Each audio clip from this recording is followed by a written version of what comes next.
Hello everyone.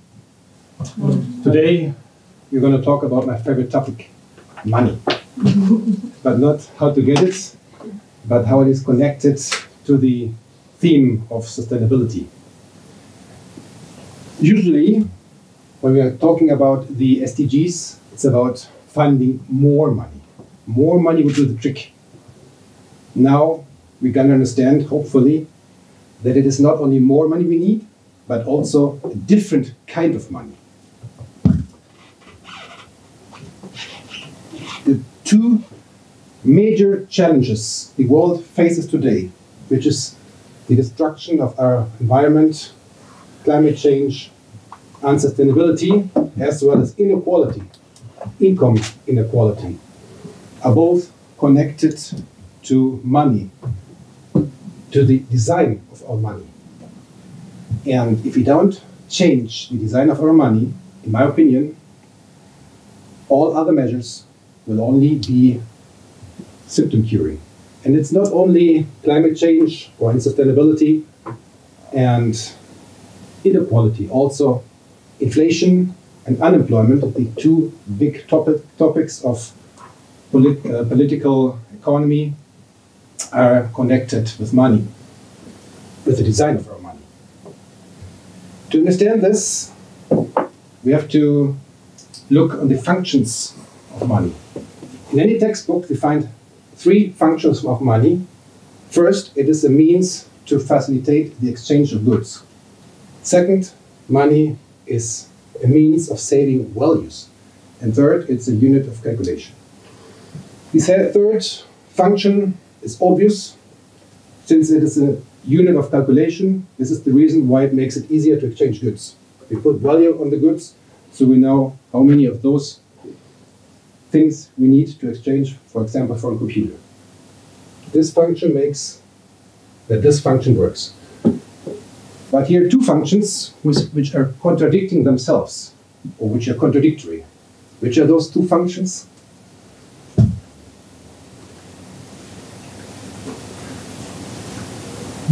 On the one side, it's supposed to circulate, money is supposed to circulate in the economy to facilitate the interchange of goods. On the other side, people want to save money under the mattress. Well, money cannot circulate in the economy at the same time being saved under the mattress. And we will see that this contradiction makes where all the problems come from. But before we come to this, I would like to explain briefly how money is created. Most people believe money is created by the central bank. Well, this is true, but only for a very small fraction. In our world today, probably only in Europe, only 1%. How does this money creation work? Let us imagine I have 100 euros originally created by the central bank. I will put it on my bank account here in the first bank. So for the first bank, it's a liability, so the bank is indebted to me. So I have here my bank account, 100 euros as deposit. So what will do the bank with it? They will lend it to someone. In this case, of this example here, we assume that the bank takes a reserve of 10%, and the rest, 90 euros, will be loaned out to someone. Maybe someone will want to buy a cell phone. So the money is now in the hands of the person, of the client of the bank who wants to buy the cell phone. He buys the cell phone. The money is now in the hand of the vendor of the cell phone. And what will the vendor of the cell phone do? Well, he will do what I did, the same as I did. The vendor of the cell phone will put the money in his bank. So the second bank, here we have the 90 euros demand deposit or savings account. So the bank will take 10% reserve and the rest will be lent to someone. So in this simple example, the money supply in the economy has grown from 100 euro to 100 euro plus 90 euro plus 81 actually right now circulating. So the money supply has grown from 100 euros to 271. If we keep on this example, the money supply will grow from 100 euro to 1,000 euros if the reserve is 10%.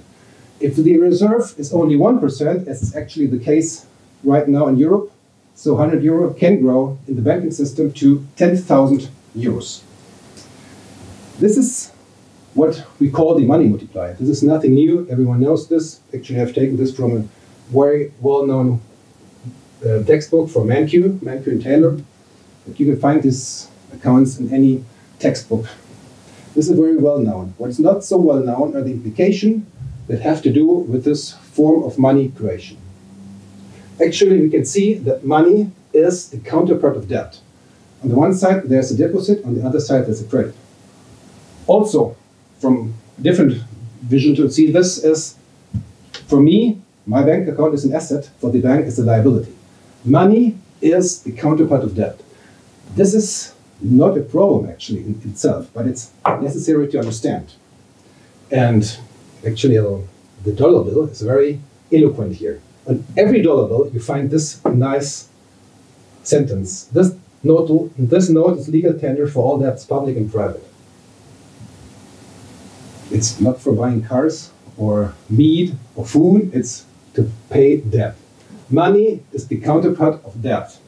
There's no way actually to change this, as some people believe, because their movement on the internet, the positive money movement and sovereign money movement, this is not possible to change. Even if we went back to the gold standards and paid with gold coins, this is not positive money. And the moment I deposit a gold coin in my bank, for me is an asset, for the bank is a liability. This is not possible to change, and it's not a problem. The problem is that both deposits and debt grow. And this is where financial crises actually come from. All countries in the world see and face financial crisis every certain time. In the industrialized world, looking at a textbook of economic history, we see the last crisis occurred every 8 years. This is happening on a regular basis in every country. And this has to do with the fact that debt and deposits grow. But why do they grow? If you go back to this account, he's missing something. And for some reason, in all textbooks that I know, this is missing. What is missing here? Here's something missing. What is missing? Interest is missing. If we take into account that deposits pay all the very, very small, but they pay interest, and credits pay interest, or you have to pay interest for the credit, then we can understand where the crisis could come from.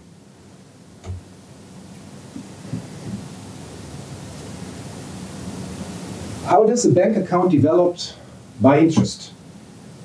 If you take 10 euros and put it on a bank account, someday this money will have doubled. Even if the interest is very low, will have come the moment when this sum will have doubled. So 10 euros will be 20 euros. The same period of time, the 20 euros will be 40, then 80, 160, and so on. So the bank account is growing exponentially. And why did I put 2 lines here? The second line, the black one, is if the interest is lower. What I wanted to show is that any deposit grows exponentially by interest, even though if the interest is very low. If the interest is very low, the flat part is longer, but then it grows very fast in all bank accounts. And some people will now say, no, it's only the compounding effect. If you withdraw the interest and spend it, then it will not happen. Well, it will not happen on that bank account, but the money will end up in some other bank account somewhere else in the economy. And taking all bank accounts together in the economy, which is the money supply grows like this in any country in the world. This is very difficult for us to understand what this means, because in nature, nothing grows exponentially. There's no exponential growth forever in nature. So this is why it's very difficult for us to understand.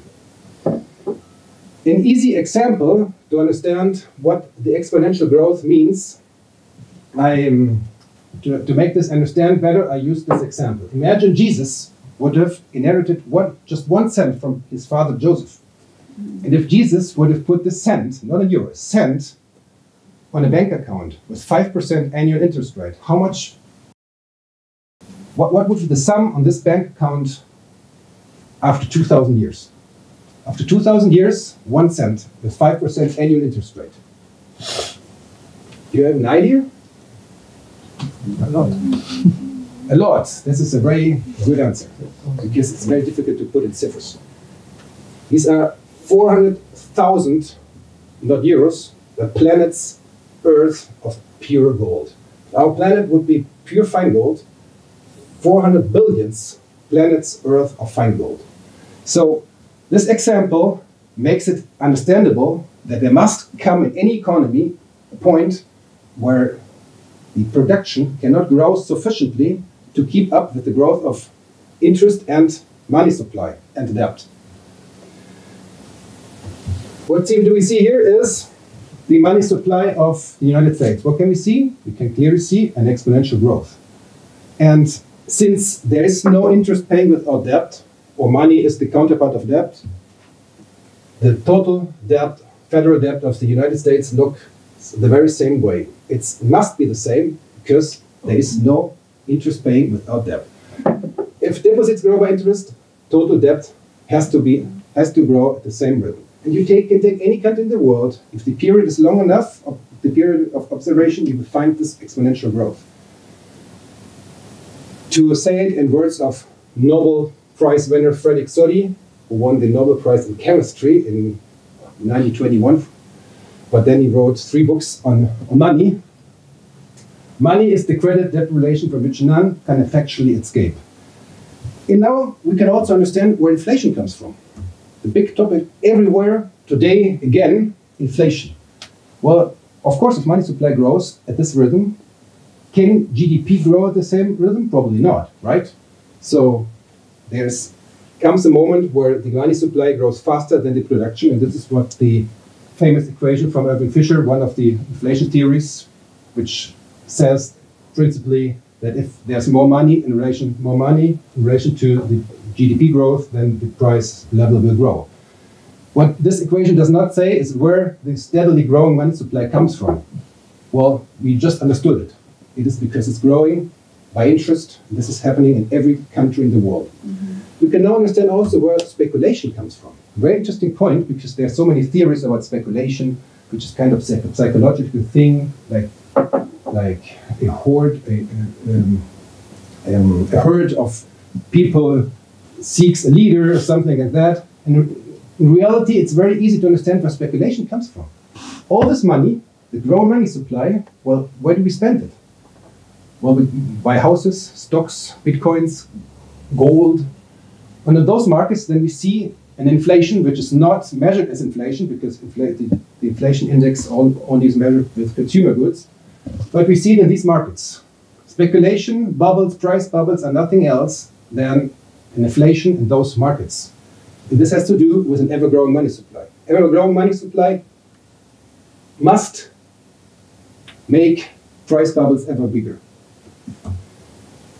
And now we can also understand, and this is a crucial point now, where this obligation to grow comes from. Everyone has to grow. Every country tries to grow. Every politician wants to grow. Doesn't matter if they're left-side politicians or right-side politicians, all want economic growth.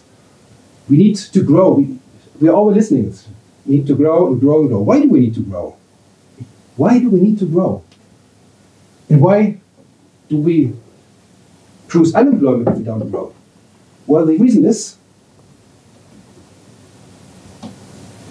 that all the interest which is paid or deficit, on the other side, there's the debt. And someone has to pay the debt. If I have to pay more costs for interests, for credits, and I don't want to lose status quo, well, so I have to produce more, right?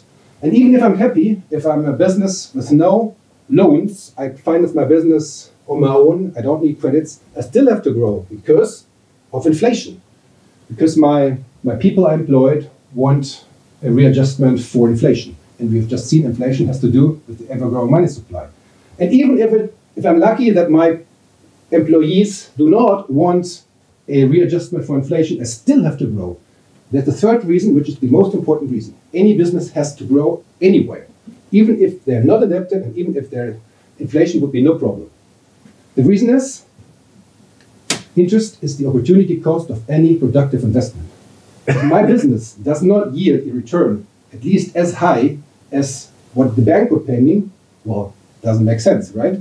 So interest is the rhythm to which the economy must dance, and not just a fetish, as some people believe. Well, and if we grow and grow and grow, if every country grows in the world, not just Germany, any country in the world grows, the last 2 centuries to 3 centuries, so what will happen with our environment? Can we produce something out of nothing? No, we can't. First and second law of thermodynamics tell us all we produce, we need energy, resources. So steady increase in production, and the production is measured, the increase is measured in comparison to the year before, right? So it's an increase of what we already did. And every year we increase our production since like a couple hundred years in all countries in the world. So does it surprise that we will destroy our environment? Even Aristotle, 2,300 years ago, knew that there is no endless growth of something physical. We cannot grow physically forever on a physically final planet. This must produce problems of our environment. Someday we will use the last resource, not because we're greedy, but because we have to grow. And since everything we produce will end up as waste, so we will also produce more waste. It's the second law of thermodynamics.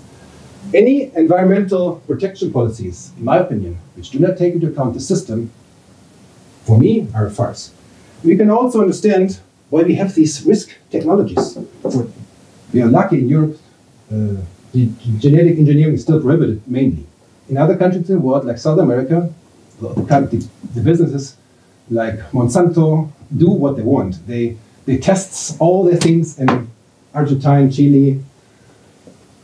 Why is this not prohibited? Why there are ever more electromagnetic radiation? Although there are so many studies now available, even the World Health Organization has published on this, that the radiation damages our health. Why do we have still nuclear power? Even though Fukushima exploded in 2011, now Japan is building more plants, nuclear power plants. Why are we doing this? There's this principle in public law, in dubio pro securitate. It's the principle of being cautionless. It's a principle of public law everywhere in the world. It means if there are some risky technologies, we don't know if there is risk for the health of people or biodiversity, it must be prohibited until we exclude any risk. But here are many doubts on the risk. So these are risky technologies and they're not prohibited. Why? Well, the answer is because we have to grow, right? These are sources of growth. We can now understand where unemployment comes from. In any country in the world, there's the problem of unemployment. Even China right now, even countries that grow on a relatively good path have problems with unemployment. We know that we have to grow a lot today, not to produce unemployment. But why is this? Why do we either grow or we see unemployment? We know that it is this way. We know we have to grow, otherwise we see unemployment. Okun's law is it called? No? There's a empirical evidence that if we don't grow, we will produce unemployment. Everyone knows this. But no one knows why is this? Where does this economy come from that we either grow or otherwise we produce unemployment? Well, the reason is we have to grow. But not all businesses manage to grow. So there's the second best alternative. If I don't manage to grow, what will I do? Well, I will try to save costs so that in total I have still a rentability as high as the opportunity cost, which will be the interest rate on the bank account. So I have to grow or I have to save costs, either of those two things. And how do I save costs? Well, I replace persons by machines, because human workforce is normally the highest cost position in any business. And if the machine is old, then it's also afterwards looking for a new job. And the other major topic, inequality. We can now understand why we have so much inequality, an ever-growing inequality in all countries in the world. The Gini index shows very high levels of inequality in all countries in the world. Some countries do some redistribution politics to attenuate the inequality, but Before taxes and transfers, the inequality is pretty high in all countries in the world, even Germany. And where does this come from? Well, we have seen that financial assets grow. They grow exponentially, and we've seen that debt grows in the same way. If you put on the same graph the debt, so we'll have the debt here. This is the gap of inequality. Here, financial assets grow, and here debt grows. There are ever more people indebted, and ever less people have ever more money. This is where the inequality comes from. There are other reasons for inequality, for example, stronger monopolization of markets.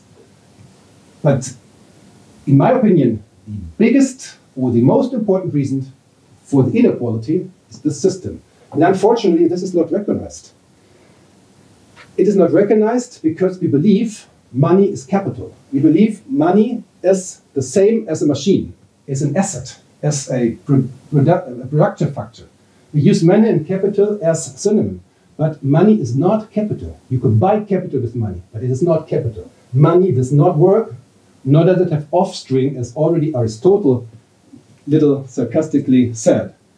Money does not work. Even though banks say in their slogan, let your money work. Money does not work. We work. If someone receives interest, someone else has to pay it. This makes this gap even more perverting, because people receive interests not on their own work, not for their own effort, not because they invest in production factors, but because the other people, those who are indebted, they invest the money in businesses, in real economic businesses, where real products and services are produced, which in the end gives the value of the money of those people. Because in a world without products, what is the value of the money? Nothing. Money has value because there are products we can buy from. And the products are produced usually by those people who take the loans and invest it. So investors charge, instead of charging interest, those people who receive interest could thank the people who take out the loans, invest it productively, and produce goods and services which give value to the money of those people. So we can now understand also another thing which is very interesting. The destruction of physical capital serves the financial sector. We could see this in the huge earthquake in February 2010 in Chile. The destruction of physical capital serves the financial system. Why is this? Imagine a bank clerk who has to sell credits. It's ever more difficult to sell credits. People are already, all people are indebted. No one will take out a new loan. But they have to sell credits because the deposits grow. It's ever harder to sell credits and no one wants to take out a loan. The best thing that can happen then, in this case, well, an earthquake. The earthquake makes the people demanded more loan, and more loans even means that the interest increases, and this phases out the collapse. It postpones the collapse in the future. And we could see this actually in the quake of 2010 in Chile, because there were more credits taken, more money circulating, and GDP could grow. There was more demand, more GDP, and the GDP growth reached levels which, like 16 years before, have not been reached in 16 years. Banks could grant more credits than ever. Interest rates rose 1,000% from 0.5 to 5.5, the political rate of the central bank. And here we can see this, what I just said in graphs. Before the earthquake, the granting of credits, some of the credits were even, there was negative growth, and with the earthquake, all types of credits just sprang up. And this is the interest rate before the interest rate of the central bank, the main rate, and with the earthquake, we jumped to 5.5. Now we ask, GDP growth means that our prosperity grows. If the economic growth caused by the earthquake does not bring welfare gains for the majority, so who then benefits? Because in Chile, after the earthquake, people did not really benefit. Those who had their houses destroyed, they were lucky maybe to have them now rebuilt, but they're not better off than before. But someone gained with the GDP growth caused by the earthquake. So who was gaining? Well, principally the financial sector, who was able to sell new credits, and also the the business of constructing this construction sector, of course. And there's another thing which is interesting. All the crises, or all the financial crises, have to do with this system. And the subprime crisis of 2008 in the US and the euro crisis of when Greece was almost to default have in effect the same origin. We learned in the newspapers that the subprime crisis was caused by greedy bankers that gave loans to people who should not have taken those loans. And the crisis in Europe were caused by stupid politicians who gave too much in the pension systems. They spent too much money and adapted their country too much in relation to GDP. In fact, imagine, in my opinion, both systems or both crises are one of the same crisis. It is the urge for the banks to sell credits. In the case of the subprime crisis, banks did not sell the credits to the people with poor income, niñas, no income, no jobs, because they were greedy, but because they had to sell loans. They have to sell loans because deposits grow. Even if the interest on deposit is very low, there are lots of deposits. And this volume deposit is so high, they have to sell ever more loans, which is ever more difficult. So what do the banks do? They lower the standards. They have to do so. Otherwise, they would go bankrupt before. It's not because they're greedy, it's because they have to sell loans.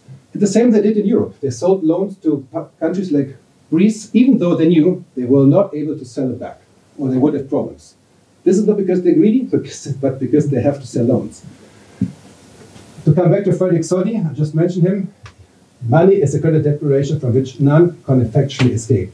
And it's always the weakest one who first fall. This was in the subprime crisis, the mortgage loan customers with lowest income. In the euro crisis, the countries in Europe with the lowest GDP growth. So we've done one course that explains speculation, growing indebtedness, economic crisis, inflation or deflation. The deflation comes if the system breaks up and money doesn't flow anymore. Unemployment, the obligation to grow, the unsustainability, which is connected to the obligation to grow, and inequality. So, the last 2 points are the most important points, in my opinion, today. The unsustainability and the inequality are the two major challenges the world faces today in every country in the world. And the sustainable development goals, you can divide into two parts of goals. One, they have to do with inequality, and the other half of the goals has to do with sustainability in stricto sensu. And both are connected to our financial system. So, meanwhile, we do not change our financial system. Here we can do lots of things, but it will be only symptom curing. The underlying cause, the root of the illness, is not being cured. So what can we do? What should we do? To understand the solution, we will first look at two solutions that are presented usually, and after the subprime crisis were presented, which are no solutions. For example, we were told we have to put a ban on speculation. Tobin tax against speculation. Again, a tax proposed by James Tobin and before him by Keynes against speculation. Speculation is a problem or a symptom? We've just seen speculation is a symptom, not a problem. So any Tobin tax will only cure symptoms. Speculation has always existed. It has to do with the financial system, and this runs since like 700 years. And since then, we have always seen speculative bubbles, which has to do with the ever-growing money supply. For example, in Holland, there was the first good documented speculation crisis. In the height of the speculation on tulip bulbs, they had the speculation of tulips. You can see anything can be object of speculation. Mm-hmm. In the height of the tulip boom, a box of tulip bulbs had the value of 3 houses at that time. Imagine in that time, how did they trade? They put the boxes of very valuable tulip bulbs against gold on Amsterdam on the marketplace, with all the risk to get assaulted. Mm-hmm. So, if under these circumstances speculation exists, It will, of course, also exist if we put a ban, or if we put a tax on buying a forex or stock market. Then there was invented this European stability mechanism. What is the European stability mechanism? Nothing else than keeping a sick system alive. What does this system make?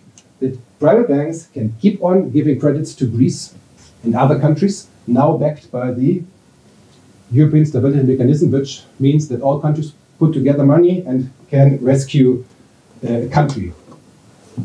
Probably this will never work, but it's a psychological effect, and the fact is that private banks can now keep on giving credits to countries with a questionable solvency. The austerity.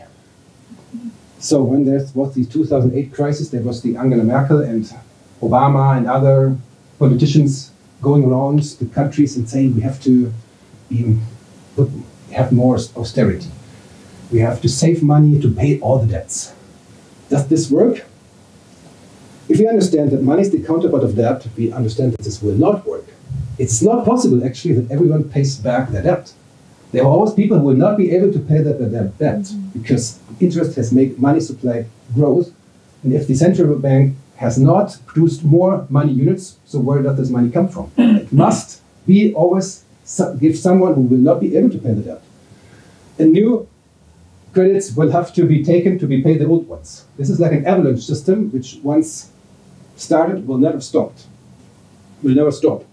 So, and even if it was possible to pay all the debt, so what happens then? Then there would be no money, because money is debt.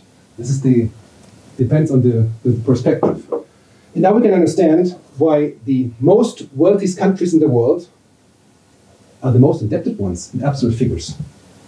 One can question, wow, all this infrastructure in Germany and other countries, is it worth nothing? Does it even have a negative value? Well, the answer is money is the counterpart of debt. So it's obvious that the richest countries are also the most indebted ones in absolute figures. So what is the true solution? What can we do to really solve the problem, to cure the problem from the root?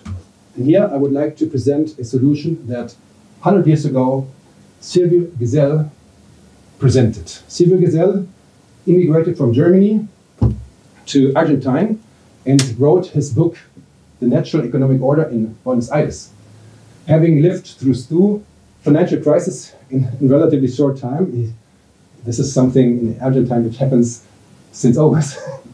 In a very short time, there he lived through two crises, and he asked himself, so something is wrong here. What is wrong? Money does not circulate, or you have to pay high interest rates. So how can we save the system? If you remember, the problem what was the problem? That money supply and debt grow exponentially, right? Why does this happen? This happens by interest.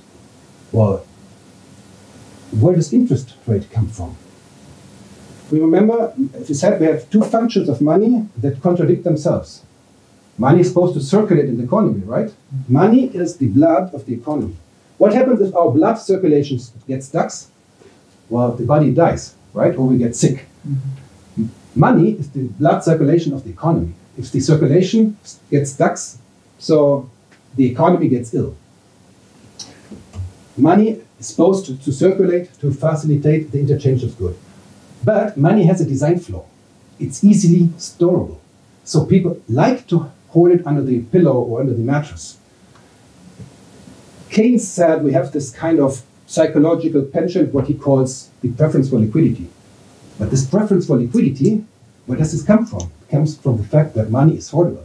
Goods, real goods, are not hoardable. Everything oxidates, everything destroys itself by time. Only money you can easily hoard under the mattress. But if everyone hoards money under the mattress, it will not circulate. So why do we not hoard the money under the mattress but bring it to the bank? Because we receive a reward. Interest is the reward to abstain from liquidity, as Keynes put it very correctly. It's a reward not to hoard money under the pillow. To stay with the metaphor, it is a drug. Money is the drug that cures our problem. No? Money is the drug that makes the blood liquid. And as any drug, if you apply it for a prolonged period of time, it has strong side effects. And these side effects we have just seen. No? So the question is, how can we make money circulate without the need to apply this drug? And here's the solution presented by Silvio Gesell. So Silvio Gesell asked himself, if money was like real goods, so real goods we cannot hoard forever. So if money was like real goods, money too not hoard forever. So he said we need a sort of natural money. This is naturally not hoardable. We can hoard real goods for some times, but only for so much time. So otherwise it will lose its value, right? And so we need money which should be similar, oxidable, or not hoardable for a long time as real goods are. And he presented the idea, so we could have bills where every certain time, for like every month, we have to put a stamp, a tax stamp, with the word which is worth like 1% of the bill, which is not a lot. It's very little tax, but without this stamp, the money would have no value. This is an incentive to not store the money too much time under the pillow, but to make it circulate, to spend it, invest it, or to loan it out, to lend it to someone, so the other person has to put the stamp on it. This would make money circulate the economy, serve people, without the side effect that we need an interest rate to make it circulate. And this idea was actually discussed by Irving Fisher, one of the most famous economists of the last century, and the one who you've just seen the equation for the definition of inflation. He considered himself a modest apostle of Silvio Gesell and wrote a book which he called Stamp Script, copying the idea of Gesell, actually. For some reason, although all students of economy and economists study Irving Fisher, very few know that he has written also the book Stamp Script. The other famous economist of the last century, Keynes, in his most important work, his General Theory, he discusses the idea of Gesell and says that the future will learn more from the spirit of Gesell than from Marx. Unfortunately, he was not right in that. Everyone knows Marx, very few people know Gesell today. In those times, there was Marx and Gesell, the huge, very, very big theorists, very, very well known. Today, we know only Marx.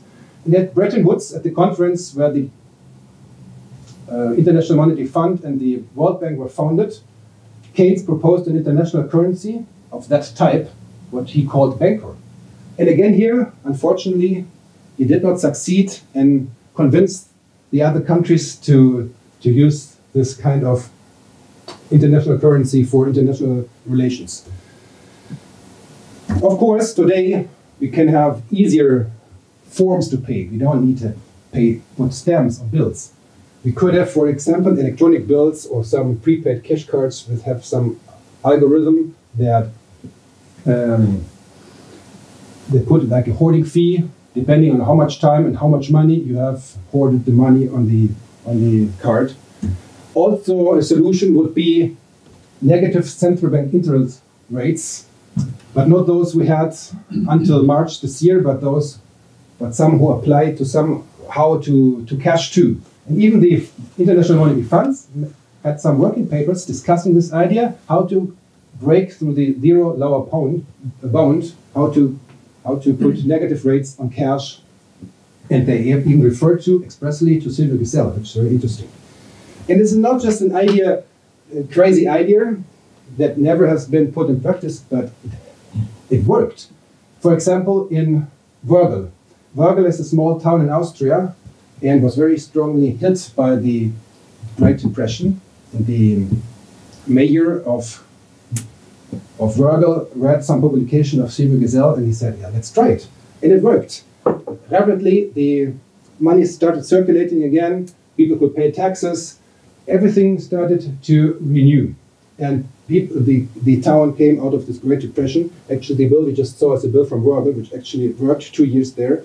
And it was so successful that cities and countries around copied the idea. Liechtenstein, Switzerland, France, Spain, and even in 13 cities in the US. Actually, in the US, there was a bill to change the dollar, the US dollar, to a gazelle dollar. Unfortunately, finally did not pass the Congress, but it was proposed to change the dollar into a gazelle dollar. Well, today we have many local money experiences everywhere in the world. Already in Germany, we had, in 2006, 65 regional money experiences, which try to apply the idea of civic gazelle in a local money parallelly to the euro. And probably the most important one, the most well-known one today is the Chiemgauer, which works along the Chiemgau Lake in Traunstein. The big newspapers have written about this many times. But the most marvelous example of regional money is probably Banco Palmas in Brazil. Maybe someone has heard of Banco Palmas. Banco Palmas brought a very poor suburb of Fortaleza, which was an illegal settlement in the 70s, almost making flourishing, and some authors believe this is mainly due to the palmas, to the local currency palmas, which people privately put up. And palmas is accepted in a third of local stores in the Conjunto Palmeiras, so this is how it's called. You can pay taxes in palmas. Before the palmas, 80% of purchases were made outside the region, or in supermarkets, big supermarkets, which is the same as outside the region. Now, 93% of purchases are made within the regions, and some estimate that 2,800 jobs were created. And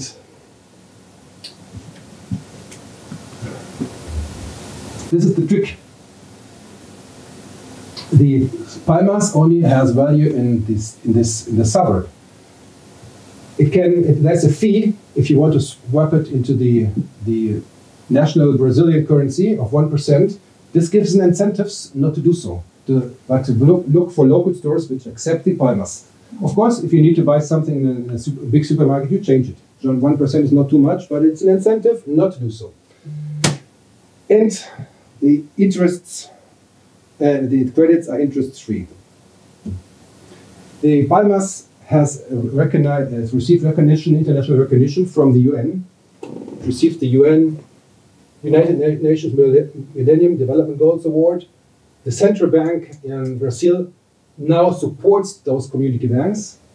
Before, they even sued the founder of Banco Palmas and said he's doing some fraud, but the tribunal, the court they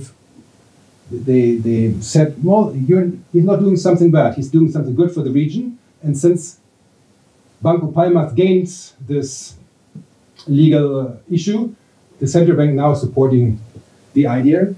Today we have 113 community banks in Brazil copying the idea. And the theory behind, in my opinion, is very nice.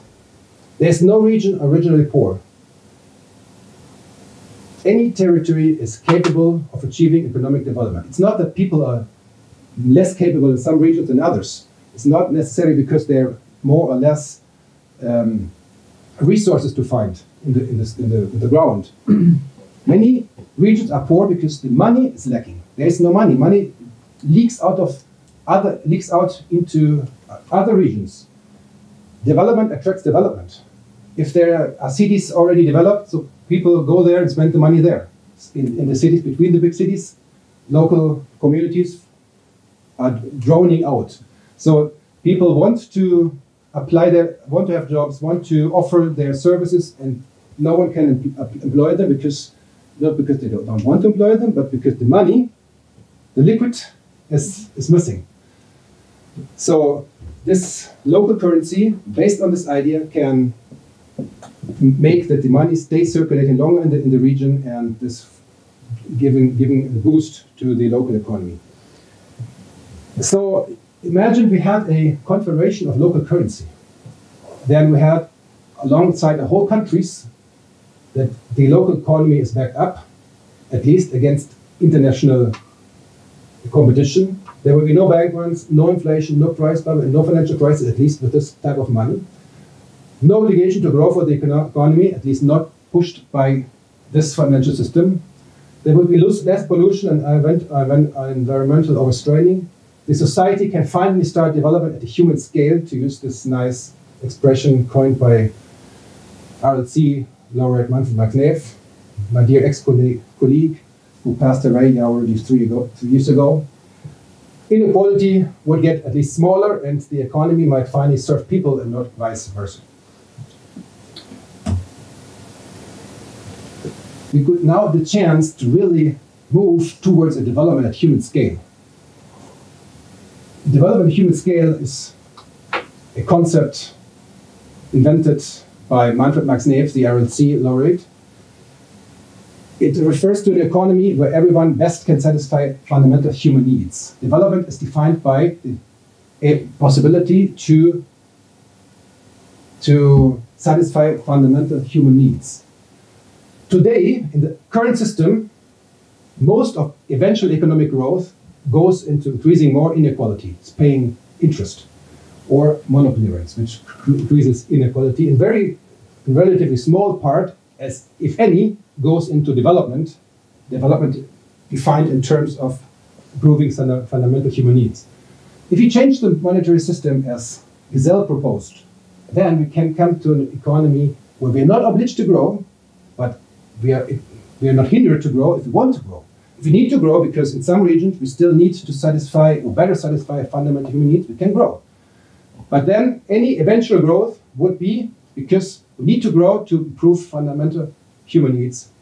Any eventual growth would go into development and not into, in the biggest part, into improving or increasing inequality.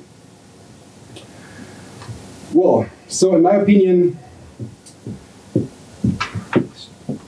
reforming our financial system is the most crucial part if we want to come to a development at human scale, a development where we best can satisfy some fundamental human needs. And in this way, Damien solved the SDGs. Of course, not all bad virtues will disappear. But today, our bad virtues are fostered. Not every destruction of the environment will disappear, but today the destruction is encouraged. And what I can say with no doubt, without a sustainable financial system, a sustainable future will not be possible. If you want to read a very small text of only 4 pages resuming these ideas, just published last year by Franz Gatzweiler, this book you know probably. There's one policy brief on this topic, the role of money for a healthy economy, just 4 pages, resuming what I just said. If you want to read a longer text, there's a book chapter written by Manfred Max Neef and by me in this book, From Capitalistic to Humanistic Business. In another one, in making more emphasis on the regional development aspect of local money, you can read here. And in German, there's a very long chapter of 60 pages where I also discuss the strongly or in depth the moral ethical problem of interest. We have here, for those who like to read in Spanish, there's a book published by the Club of Rome, actually, written by Manfred Max Neef, two professors from Mondragon University in Spain, and by me. And on only 10 pages, from page 46 to 57, it's resumed what I just said. There's also a documental, which was on Austrian TV in 2013, and now it's on internet with English subtitle on local monies, where they interview the founders of Banco Palmas and other people, for example, me, and many other articles freely on internet. Thank you very much.